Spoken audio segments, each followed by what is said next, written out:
Hello guys, ए plus प्रतिभा classes में आपका फिर से स्वागत है। तो आज हम पढ़ते हैं साइंस का बहुत ही महत्वपूर्ण टॉपिक भोजन में पाचन का क्रम। तो चलिए देखते हैं। भोजन में पाचन का क्रम मुख्यतः कितने अंगों में विभाजित है? तो मुख्यतः 5 में विभाजित है। तो स्टार्ट करते हैं। ये मैं यहां लिख दे रही हूं। नंबर 1, अंतःकरण।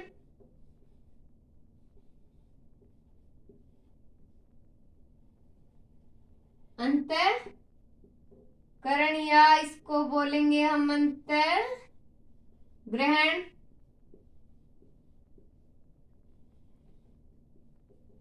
नंबर 2,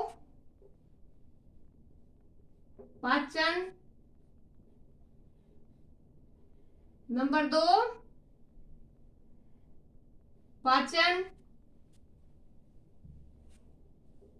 नंबर 3, अवशोषण। नंबर 3 क्या हो गया? अवशोषण। नंबर 4 देखिए, स्वांगीकरण। नंबर 4 हो गया अपना स्वांगीकरण। नंबर 5, बहिर्निक्षेपण या बाह्य निक्षेपण। ये इसको बोलेंगे हम उत्सर्जन। तो भोजन में पाचन का क्रम मुख्यतः कितने अंगों में विभाजित है? मुख्यतः 5 अंगों में। फर्स्ट देखिए, अंतःकरण या अंतःग्रहण। नंबर 2, पाचन। नंबर 3, अवशोषण। नंबर 4, स्वांगीकरण। नंबर 5 हो गया बाह्य निक्षेपण या उत्सर्जन। तो चलिए हम अंतःकरण से स्टार्ट करते हैं और बारी बारी से हम इन पांचों को देखते हैं। तो सबसे पहले हम अंतःकरण पढ़ते हैं। नंबर 1, भोजन को मुख द्वारा अंदर ग्रहण करने की प्रक्रिया क्या कहलाती है? अंतर्ग्रहण। भोजन को मुख द्वारा हम अंदर ग्रहण करते हैं तो हमारा फर्स्ट में क्या होगा? अंतःग्रहण होता है। तो अंतःग्रहण होगा, भोजन को मुख द्वारा अंदर ग्रहण करने की प्रक्रिया क्या कहलाएगी? अंतःग्रहण कहलाएगी। नंबर 2 हमने पढ़ा, नंबर 2 पे पाचन, मुख गुहा में पाचन और आमाशय में पाचन। तो देखते हैं, सबसे पहले मुख गुहा में पाचन होगा। मुख गुहा में उपस्थित लार ग्रंथियों द्वारा टाइलिन एंजाइम स्रावित होता है। तो क्वेश्चन यहाँ पर ये पुटअप होगा, लार ग्रंथियों द्वारा कौन सा एंजाइम स्रावित होता है? तो लार ग्रंथियों द्वारा कौन सा एंजाइम स्रावित होगा? टाइलिन एंजाइम, जो मुख गुहा के कार्बोहाइड्रेट का आंशिक पाचन करता है। एक बार फिर से देखिए, मुख गुहा में पाचन, मुख गुहा में उपस्थित लार ग्रंथियों द्वारा स्रावित एंजाइम टाइलिन एंजाइम है, जो मुख गुहा में कार्बोहाइड्रेट का आंशिक पाचन करते हैं। इस पूरे को एक बार फिर से देखिए ताकि हमें अच्छे से याद हो जाए। अंतःग्रहण, भोजन को मुख द्वारा अंदर ग्रहण करने की प्रक्रिया क्या कहलाएगी? अंतःग्रहण। नंबर 2, पाचन। एक होता है मुख गुहा में पाचन और एक आमाशय में पाचन। नंबर 1 हमने पढ़ा मुख गुहा में पाचन, तो मुख गुहा में उपस्थित लार ग्रंथियों द्वारा कुछ एंजाइम स्रावित होता है, तो उस एंजाइम का नाम है टाइलिन एंजाइम। मुख गुहा में कार्बोहाइड्रेट का आंशिक पाचन होता है। तो अब हम पढ़ते हैं आमाशय में पाचन। तो अब हम पढ़ते हैं आमाशय में पाचन। इससे पहले हम पढ़ चुके हैं मुख गुहा में पाचन और अब हम पढ़ेंगे आमाशय में पाचन। तो चलिए स्टार्ट करते हैं। आमाशय उदर गुहा में बाईं ओर तनुपट के नीचे स्थित होता है। सर्वप्रथम प्रोटीन का आंशिक पाचन कहाँ होगा? आमाशय में। नेक्स्ट देखिए, आमाशय की मयुकोशा में जठर रस, जठर ग्रंथि स्थित होती है, जिसके द्वारा जठर रस स्रावित होता है। भोजन में, आमाशय में भोजन 3 से 4 घंटे या 4 से 5 घंटे तक ही बस ठहरता है। फिर आता है जठर रस या आमाशय रस। इसके भी 2 भाग हैं, ऑक्सीटिक सेल और जाइमोजन सेल। एक बार फिर से देखिए इसे। भोजन का पाचन हमने 5 विभागों में पढ़ा, 5 भागों में पढ़ा। पहला था अंतःग्रहण, दूसरा पाचन, नंबर 3 अवशोषण, नंबर 4 स्वांगीकरण और नंबर 5 था बाह्य निक्षेपण या उत्सर्जन। तो पहला हमने पढ़ा अंतःग्रहण, दूसरा हम पढ़ रहे हैं पाचन। मुख गुहा में पाचन हमने पढ़ लिया है, पढ़ रहे हैं आमाशय में पाचन। तो एक बार फिर से देख लीजिए। आमाशय उदर गुहा में बाईं ओर तनुपट के ठीक नीचे स्थित होता है। सर्वप्रथम प्रोटीन का आंशिक पाचन कहाँ होगा? आमाशय में। अग्नाशय की मयुकोसा में जब जठर रस या जठर ग्रंथि स्थित होती है, जिसके द्वारा जठर रस स्रावित होता है। आमाशय में भोजन कितने घंटे ठहरता है? तो 4 से 5 या 3 से 4 घंटे तक। जठर रस या आमाशय रस के भाग कितने हैं? 2 भाग हैं, ऑक्सीटिसिक अम्ल और जाइमोजन। अब हम इन दोनों को बारी बारी से पढ़ते हैं। तो अब पढ़ते हैं भोजन में पाचन का क्रम। तो हम आमाशय में पाचन पढ़ चुके हैं। तो अब जठर रस आमाशय रस के 2 भाग हैं, इनके बारे में अब जानते हैं। तो ऑक्सीजेटिक सेल और जाइमोजन सेल जठर रस 2 भागों में विभाजित है। ऑक्सीजेटिक सेल HCl या हाइड्रोक्लोरिक एसिड का स्राव करता है। जाइमोजन सेल आगे चलकर किस में टूटती है? पेप्सिनोजन में। पेप्सिनोजन के कितने भाग? पेप्सिन और रेनिन। तो देखते हैं, पहले ऑक्सीजेटिक सेल देखते हैं। इसका कार्य क्या है? जीवाणुओं को नष्ट करना, भोजन को अम्लीय बनाना, एंजाइमों को सक्रिय बनाना। जाइमोजन में देखते हैं, पेप्सिनोजन 2 भागों में टूट चुकी है। तो पेप्सिन और रेनिन इसके भाग निकल कर आते हैं। इनका कार्य देखते हैं, प्रोटीन को तोड़ना। पेप्सिन प्रोटीन को प्रोटियोज, पेप्टेन और पेप्टाइड में जलप गठित कर देता है। रेनिन दूध के प्रोटीन को पाचन में सहायक, दूध को जो प्रोटीन देता है, दूध को जो पचाने में सहायक होता है, वो कौन सा एंजाइम है? तो रेनिन एंजाइम। दूध का सफेद रंग किसके कारण होता है? ये नोट लगाकर लिख लीजिए। केसिन के कारण दूध का सफेद रंग केसिन के कारण होता है। एक बार फिर से देख लीजिए। हमने पढ़ा जठर रस या आमाशय रस, इसके कितने भाग हैं? 2 भाग, ऑक्सीजेटिक सेल और जाइमोजन सेल। पहले देखते हैं ऑक्सीजेटिक सेल किसका स्राव करती है? HCl का, यानी कि हाइड्रोक्लोरिक एसिड का, जिसका पीएच मान कितना है? 1.8। तो क्या इसके कार्य क्या है? जीवाणुओं को नष्ट करना, भोजन को अम्लीय बनाना, एंजाइमों को सक्रिय करना। आगे देखिए, जाइमोजन कोशिका, ये मुख्य कोशिका भी, हम जाइमोजन को मुख्य कोशिका भी बोलते हैं। आगे चलकर किस में टूटती है? पेप्सिनोजन में। फिर इसके 2 भाग, पेप्सिन और रेनिन। पेप्सिन प्रोटीन किस में प्रोटीन को तोड़ता है? तो पॉलीपेप्टाइड या प्रोटियोज में। नेक्स्ट, रेनिन दूध के प्रोटीन को पचाने में जो सहायक होता है, वो कौन सा एंजाइम है? रेनिन। दूध का सफेद रंग किसके कारण होता है? रेनिन के कारण। अब इसकी थोड़ी सी कुछ बातें और देख लेते हैं। तो अब हम पढ़ लेते हैं थोड़ी सी रेनिन की और बात। प्रोटीन को कौन तोड़ता है?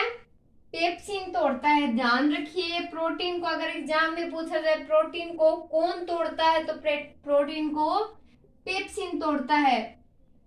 तो देखिए कैसे तोड़ता है प्रोटीन को? पेप्सिन तोड़ता है और क्या बनाता है उसका? प्रोटियोज, पेप्टोन और पॉलीपेप्टाइड। क्या बनाता है? प्रोटियोज, पेप्टोन और पॉलीपेप्टाइड। नेक्स्ट, मनुष्य में दूध को स्कंदित करने वाला एंजाइम रेनिन अनुपस्थित होता है। तो मनुष्य में कौन सा एंजाइम अनुपस्थित होता है? तो रेनिन। अब हम थोड़ी सी बात छोटी आंत की करते हैं और उसके बाद हम पढ़ेंगे अवशोषण। तो अब हम थोड़ी सी बात छोटी आंत के बारे में कर लेते हैं। भोजन का सर्वाधिक पाचन कहाँ होता है? तो कहाँ होता है? शरीर में सर्वाधिक पाचन होगा छोटी आंत में। पाचन का अधिकांश कार्य ग्रहणी यानी कि डेडुनम में ही पूर्ण हो जाता है। ग्रहणी में अग्नाशय रस, पित्तरस तथा आंत्र रस भोजन के पाचन में सहायक है। तो अभी हमने क्या पढ़ा? भोजन का सर्वाधिक पाचन कहाँ होगा? तो छोटी आंत में। पाचन का अधिकांश कार्य कहाँ पूर्ण होता है? तो डेडुनम या ग्रहणी में। ग्रहणी में अग्नाशय रस, पित्तरस तथा आंतररस भोजन के पाचन में क्या है? सहायक हैं। अब हम पढ़ते हैं अवशोषण। तो अब हम पढ़ते हैं अवशोषण। इससे पहले हम अंतःकरण पढ़ चुके हैं, पाचन पढ़ चुके हैं, मुख गुहा में पाचन पढ़ चुके हैं, उसके बाद आमाशय में पाचन। अब हम पढ़ रहे हैं अवशोषण। तो देखिए, पचित खाद्य पदार्थों को विभिन्न कोशिकाओं की सहायता से रक्त तक पहुंचाना क्या कहलाता है? अवशोषण। क्या कहलाता है? अवशोषण। अधिकांश पदार्थों का अवशोषण कहाँ होता है? क्षुद्रांत्र या इलियम में होता है। बड़ी आंत का कोलन, कोलन क्या है? भाग।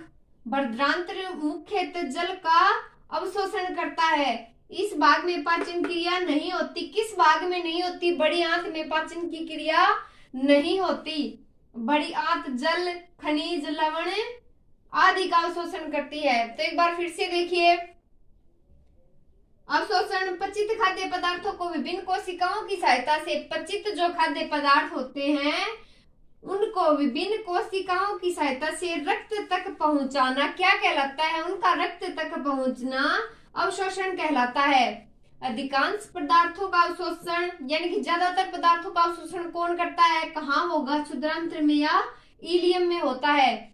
बड़ी आंत का कोलन, बर्धांत्र मुख्यतः जल का अवशोषण करता है। या पूछा जाए मुख्यतः जल का अवशोषण कौन करता है, तो कोलन या बर्धांत्र जो भाग है बड़ी आंत का, वो ज्यादातर जल का अवशोषण करता है। इस भाग में पाचन की क्रिया नहीं होती। ये हम पढ़ चुके हैं। पाचन की क्रिया होती है छोटी आंत में, बड़ी आंत में पाचन की क्रिया पूर्ण नहीं होती। बड़ी आंत में जल, खनिज, लवण आदि का अवशोषण होता है। तो अब हम पढ़ते हैं स्वांगीकरण। तो अब पढ़ते हैं हम स्वांगीकरण। अवशोषित खाद्य पदार्थ रुधिर द्वारा कोशिकाओं में पहुंचकर विघटित होकर एटीपी यानी कि एंडोनिसिन ट्राइफॉस्फेट के रूप में ऊर्जा संचित करते हैं। आगे देखिए, खाद्य पदार्थों की अतिरिक्त मात्रा ग्लाइकोजन के रूप में संचित होती है। नेक्स्ट, लीवर यानी कि यकृत इन क्रियाओं में महत्वपूर्ण भूमिका निभाता है। तो अभी हमने पढ़ा अवशोषित खाद्य पदार्थ जो रुधिर द्वारा कोशिकाओं में पहुंचते हैं, विघटित होकर किसके रूप में? एटीपी यानी कि एंडोनिसिन ट्राइफॉस्फेट के रूप में ऊर्जा संचित करते हैं। खाद्य पदार्थों की अतिरिक्त मात्रा ग्लाइकोजन के रूप में संचित होती है। लीवर, यकृत इन क्रियाओं में महत्वपूर्ण भूमिका निभाते हैं। तो अब हम पढ़ते हैं बाह्य निक्षेपण या उत्सर्जन। तो अब हम पढ़ते हैं बाह्य क्षेपण या उत्सर्जन। अपशिष्ट भाग या अपचित पदार्थों को त्यागना क्या कहलाता है? उत्सर्जन। ट्रिप्सिन एंजाइम सभी एंजाइमों को सक्रिय करता है। तो कौन सा एंजाइम है जो सभी एंजाइमों को सक्रिय करता है? तो क्या होगा? Trypsin enzyme. पित्ताशय में पथरी होती है, तो पित्ताशय में पथरी होने के कारण क्या है? एस्ट्रोजन हार्मोन के कारण पथरी होती है। अब अम्लीय प्रकृति के एंजाइम कौन से होते हैं और क्षारीय प्रकृति के एंजाइम कौन से होते हैं, वो देखते हैं। पहले देखते हैं हम अम्लीय प्रकृति के एंजाइम। तो pepsin,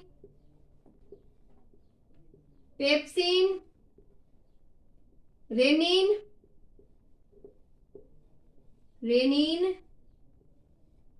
lysozyme,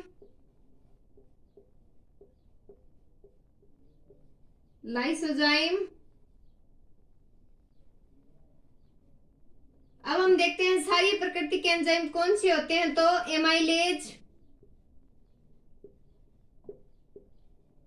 amylase, trypsin, lipase, maltase,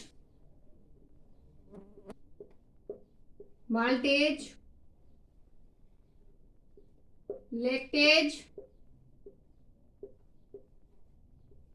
sucrase,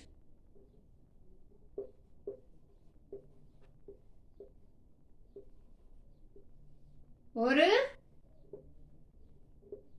erepsin. तो एक बार फिर से देख लेते हैं बाह्य निक्षेपण क्या है। उत्सर्जन क्या है? अपशिष्ट भाग्य अपशिष्ट पदार्थों को त्यागना क्या कहलाता है? उत्सर्जन तंत्र या बाह्य क्षेपण। ट्रिप्सिन एंजाइम सभी एंजाइमों को सक्रिय करता है। तो यहाँ से क्वेश्चन पुट होता है कि एंजाइम कौन सा एंजाइम है जो सभी एंजाइमों को सक्रिय कर देता है? तो आंसर क्या होगा? ट्रिप्सिन। नेक्स्ट, पित्ताशय में पथरी कौन से हार्मोन के कारण होती है? तो कौन से हार्मोन के कारण होगी? एस्ट्रोजन हार्मोन के कारण पित्ताशय में पथरी होती है। अब हमने पढ़े अम्लीय प्रकृति के एंजाइम कौन से हैं? Pepsin, rennin, lysozyme. नेक्स्ट देखिए क्षारीय प्रकृति के एंजाइम कौन से हैं? Amylase, trypsin, lipase, maltase, lactase, sucrase और इरेप्सिन।